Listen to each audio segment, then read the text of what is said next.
নমস্কার বন্ধুরা, welcome to my channel. আজকে যে ব্যাপারটা নিয়ে আমরা আলোচনা করব সেটা লেন্সের একটা বিশেষ প্রপার্টি। অনেক সময় লেন্সের গায়ে দেখবেন ফুট আর মিটারের একটা স্কেল থাকে। এটা ব্যবহারটা কি সেটা কি জানেন? এটা কিন্তু খুব কাজের জিনিস। আজকে আমরা বিস্তারিতভাবে এর ব্যাপারটাই জেনে নেব। যদিও এটা একটু অ্যাডভান্স লেভেলের ফটোগ্রাফি যারা করেন তাদের জন্য খুবই কাজের, কিন্তু বাকি যারাও ব্যবহার করেন তারা যদি এটা জেনে নেন তাহলে কিন্তু ফটোগ্রাফি করতে খুব সুবিধে হবে।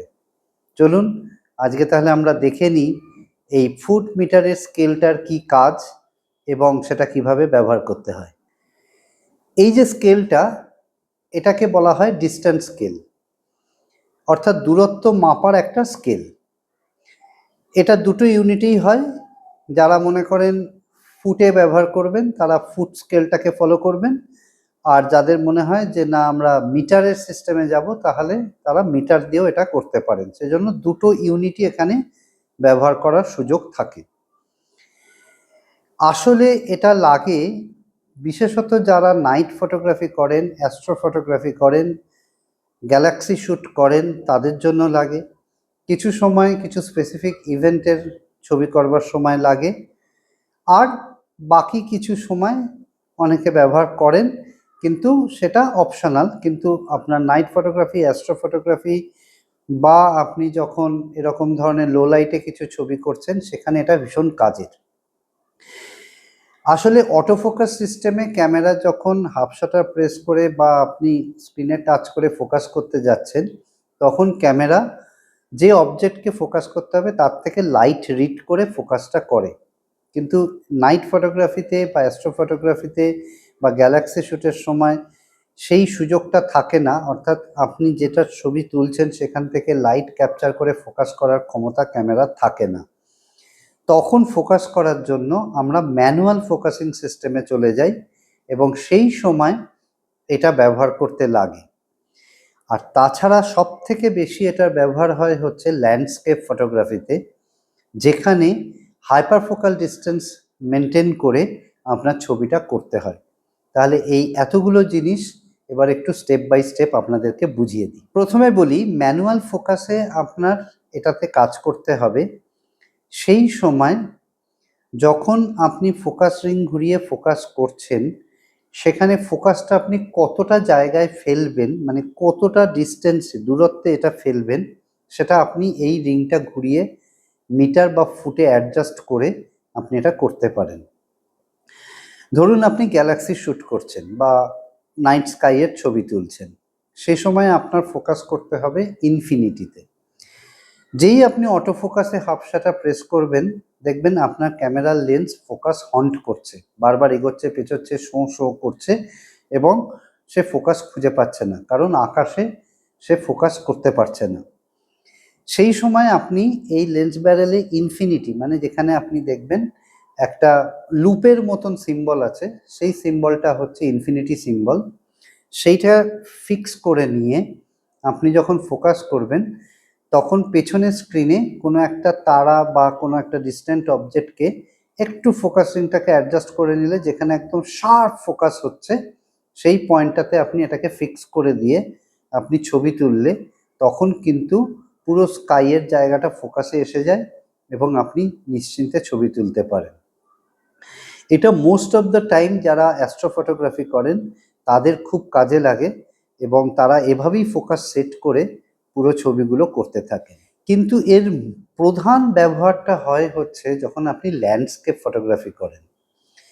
একটা উদাহরণ দিয়ে আপনাদেরকে বোঝাই। ধরুন আপনার থেকে 2 মিটার দূরে একটা পাথর আছে আর কয়েক কিলোমিটার দূরে পর্বত শৃঙ্গ রয়েছে। আপনি ল্যান্ডস্কেপ ছবি করবার সময় পুরোটারই ফোকাস চাইছেন, অর্থাৎ আপনার সামনের পাথর থেকে শুরু করে পেছনের পাহাড়ের চূড়া পর্যন্ত পুরোটা ফোকাস রেঞ্জের মধ্যে থাকবে। নর্মালি আমরা যখন ছবি তুলতে যাই তখন যেটা সমস্যা হয় সেটা হচ্ছে আপনি যেই সামনের পাথরটাকে ফোকাস করলেন অতটা দূরের পাহাড়টা আউট অফ ফোকাসে চলে যায়, মানে শ্যালো ডেপথ অফ ফিল্ডের মধ্যে পড়ে, ফলে ওটা তখন আর ফোকাস রেঞ্জে আসে না। আবার আপনি যদি উল্টোটা করেন, যে পেছনের পাহাড়টাকে আপনি ফোকাস করলেন, তাহলে অবভিয়াসলি সামনের পাথরটা তখন আউট অফ ফোকাস হয়ে যাচ্ছে। যেটা আপনার ল্যান্ডস্কেপ ফটোগ্রাফিতে কোনো সময় চলবে না। এই সময় আপনাকে যেটা ফলো করতে হবে সেটাকে বলা হয় হাইপার ফোকাল ডিস্টেন্স। তাহলে প্রথমে বলি হাইপার ফোকাল ডিস্টেন্সটা কি। হাইপার ফোকাল ডিস্টেন্স হলো আপনার নিয়ারেস্ট অবজেক্ট যেখানে ফোকাস করছেন তার থেকে একটা সার্টেন ডিস্টেন্স পরে, ধরুন আপনার 2 মিটার দূরে যে পাথরটা রয়েছিল তার পরে 1 মিটার, 1.5 মিটার থেকে 1 মিটার দূরে একটা জায়গায় আপনি ফোকাস করুন। তার ফলে আপনার যে এফ নাম্বার ইউজ করছেন সেই এফ নাম্বার অনুসারে একটা ফোকাস লেন্থ আপনার চলে আসবে, অর্থাৎ কতটা জোন আপনার ফোকাসের মধ্যে থাকবে। সামনের পাথর থেকে তখন পেছনের পাহাড় পর্যন্ত পুরোটাই আপনার ফোকাসের ভেতরে চলে আসবে।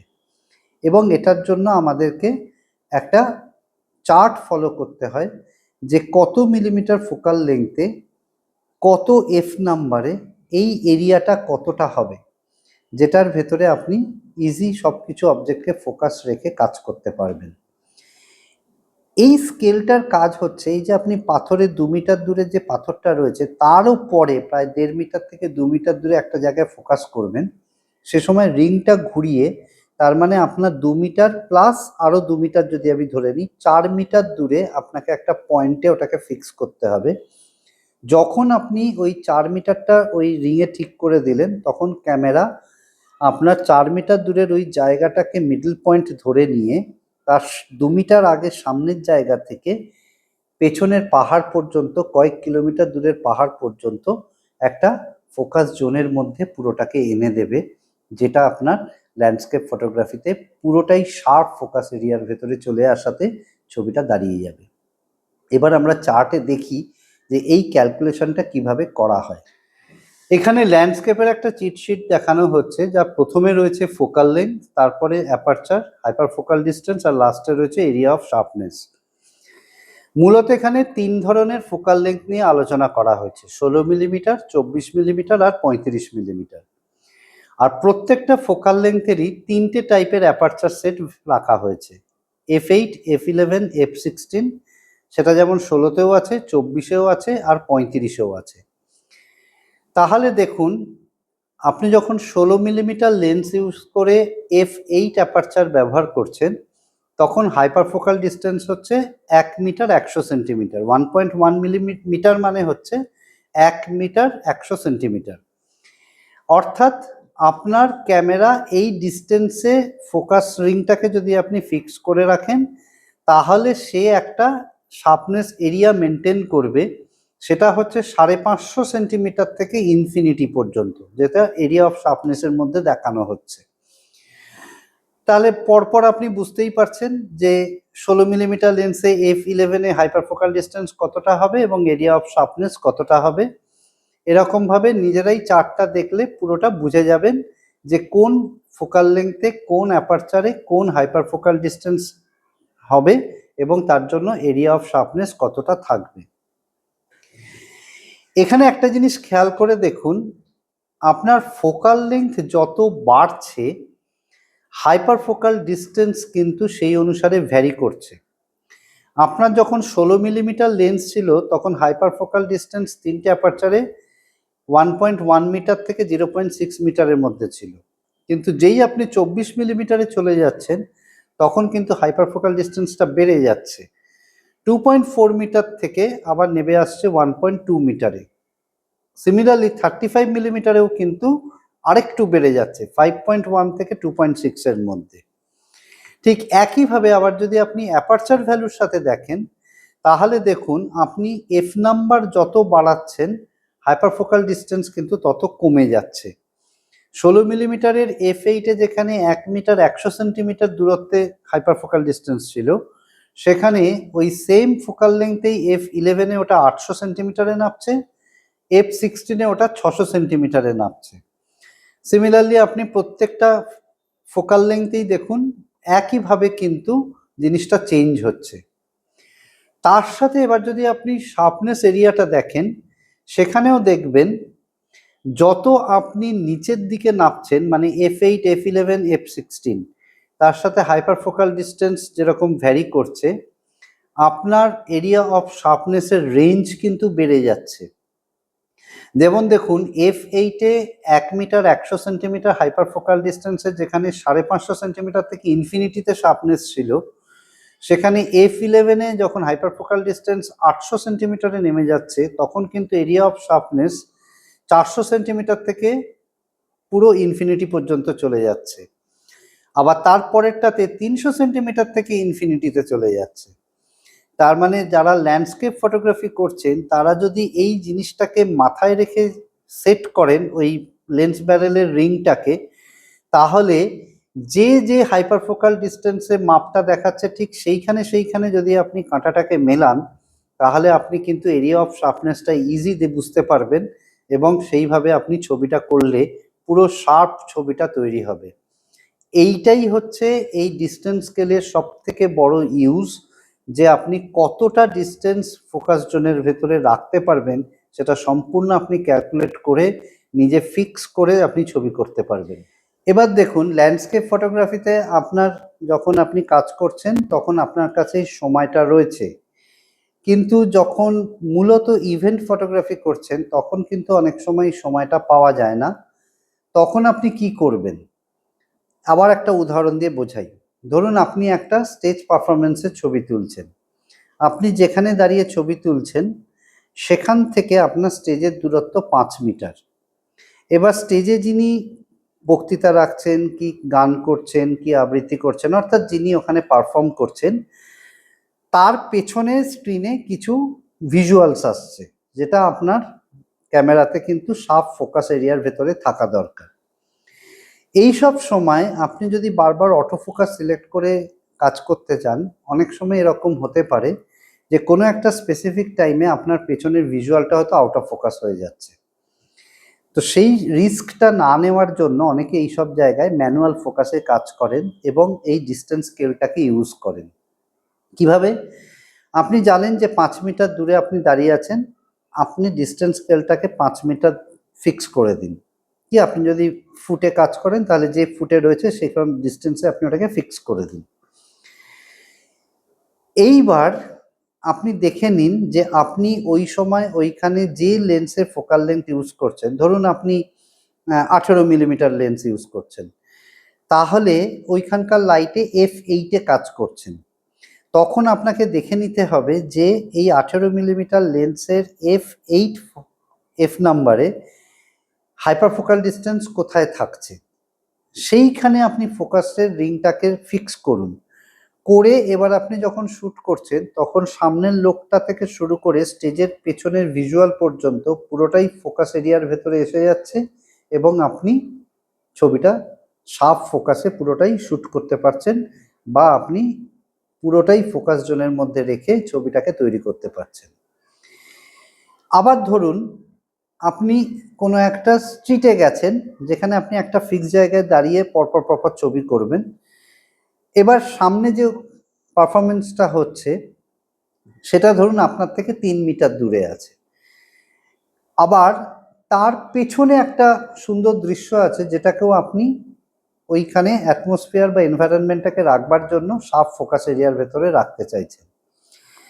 ঠিক স্টেজ পারফরমেন্সের মতোই এখানেও আপনি 3 মিটার দূরত্বে ওই ফোকাসিংটাকে ফিক্স করে তারপর দেখে নিন হাইপার ফোকাল ডিস্টেন্স কোথায় রাখলে পরে আপনার ওই F নাম্বারে ওই লেন্সের জন্য সাফ ফোকাস এরিয়াটা তৈরি হচ্ছে।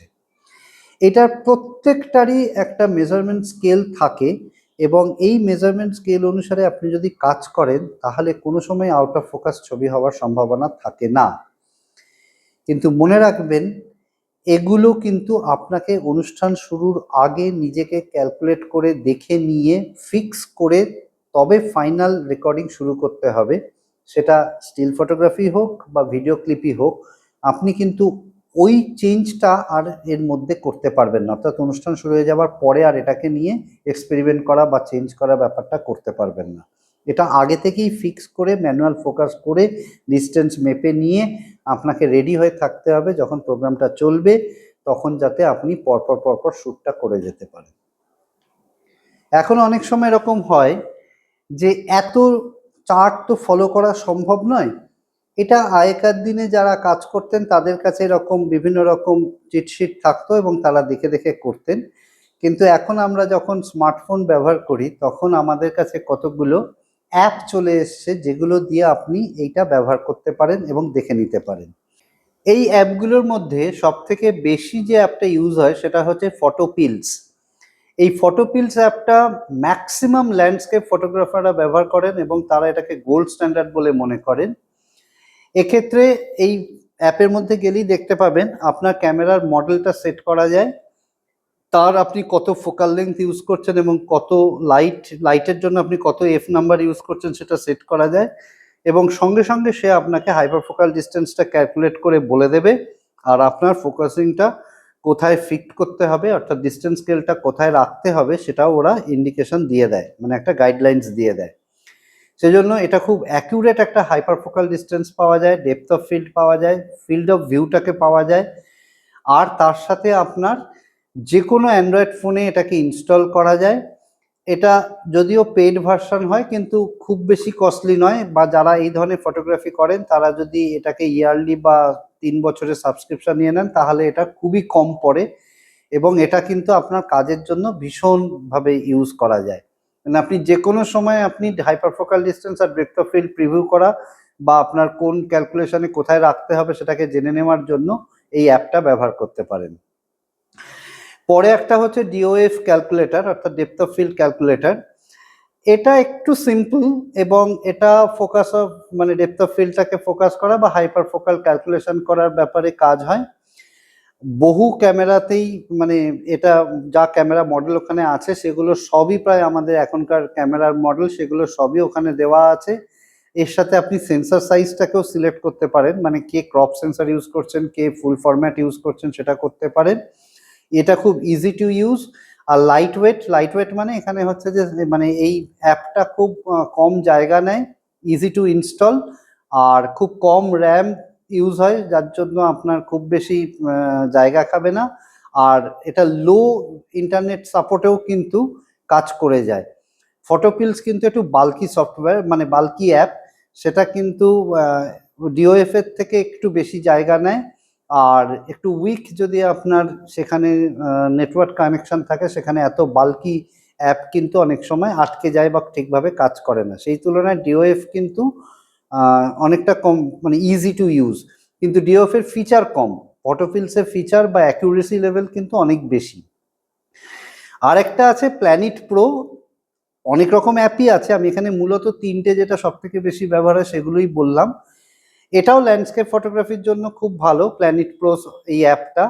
এটাতেও হাইপার ফোকাল ডিস্টেন্স এবং ডেপথ অফ ফিল্ড ক্যালকুলেশনস করা যায়, তবে ফটোপিলসের থেকে এর ব্যবহারটা একটু কমপ্লেক্স, মানে এখানে কিন্তু আপনার একদম বিগিনার্সরা বা যারা নতুন নতুন কাজ করছেন তাদের জন্য কিন্তু এর ইউজটা একটু কমপ্লিকেটেড, দু একবার ব্যবহার করলে হয়তো ইজি হয়ে যাবে কিন্তু প্রথম প্রথম আপনার একটু অসুবিধা হতে পারে। তবে প্ল্যানেট প্রো বহু লোকে ইউজ করে, কিন্তু সব থেকে বেশি ইউজ করে মানুষ হচ্ছে ফটোপিলস। আর সবসময় মনে রাখবেন যে এদের যে ক্যালকুলেশনটা রয়েছে সেটা আপনি একবার দেখার পরে নিজে ফিক্স করে নিয়ে 2-3টে ট্রায়াল রান করে বা শ্যুট করে আপনি দেখে নেবেন, কিন্তু কারণ অনেক সময় কিন্তু এখানে একটু এরারের চান্স থাকে, একদম যে থাকে না তা নয়, মানে 0% এরর তা কিন্তু কোনো অ্যাপই নয়। সুতরাং আপনাকে দেখে নিতে হবে প্রথমে একবার টেস্ট রান করে যে আপনার যে ওরা যে গাইডলাইন্সটা দিচ্ছে সেটা ম্যাচ করছে কিনা। যদি ভ্যারি করেও তাহলেও খুব সামান্য ভ্যারি করে, মানে এমন নয় যে ওরা দেখাচ্ছে এক্স আপনার লাগবে ওয়াই, এতটা ডিফারেন্স হয় না, খুব সামান্য ডিফারেন্স হয়, সেটুকু একটু নিজেকে করে নিতে হবে, দেখে নিতে হবে। তাহলে বুঝতে পারলেন তো এই ধরনের ফটোগ্রাফি যারা করছেন ল্যান্ডস্কেপ, অ্যাস্ট্রো, ইভেন্ট, যেখানে এইরকম ধরনের ডেপথ অফ ফিল্ড ক্যালকুলেশন করা বা হাইপার ফোকাল ডিস্টেন্স ক্যালকুলেশন করার দরকার পড়ে, সেখানে কিন্তু ডিস্টেন্স স্কেলের খুব ব্যবহার হয় এবং ডিস্টেন্স স্কেলের ওপর বেস করে পারফেক্ট কন্ডিশনে গিয়ে শ্যুট করতে হয়। এটা আমি খুব কম সময় দেখেছি মানুষ ব্যবহার করে, কিন্তু যারা ডেডিকেটেডলি ল্যান্ডস্কেপ ফটোগ্রাফি করছেন এবং ইভেন্ট করছেন বা এই ধরনের কাজ করছেন বা নাইট স্কাইয়ের ছবি করছেন, গ্যালাক্সি শ্যুট করছেন, তারা কিন্তু এটার ওপর ভীষণভাবে ডিপেন্ডেন্ট এবং এটাকে ফলো করে কাজ করলে ভীষণ ভালো রেজাল্ট পাওয়া যায়। তাই বলছি যে আমাদের এই ধরনের আলোচনাগুলো যদি আপনার ভালো লাগে তাহলে অবশ্যই চ্যানেলটা লাইক করবেন, সাবস্ক্রাইব করতে ভুলবেন না, শেয়ার করবেন আপনাদের সকলের মধ্যে। আর কোনো মতামত থাকলে কমেন্ট সেকশানে লিখে জানাবেন। কোনো প্রশ্ন থাকলে অবশ্যই করবেন, আমি উত্তর দেওয়ার চেষ্টা করব। সামনের এপিসোডে আবার এরকম কোনো একটা আকর্ষণীয় বিষয় নিয়ে আলোচনা করব, অবশ্যই সঙ্গে থাকবেন।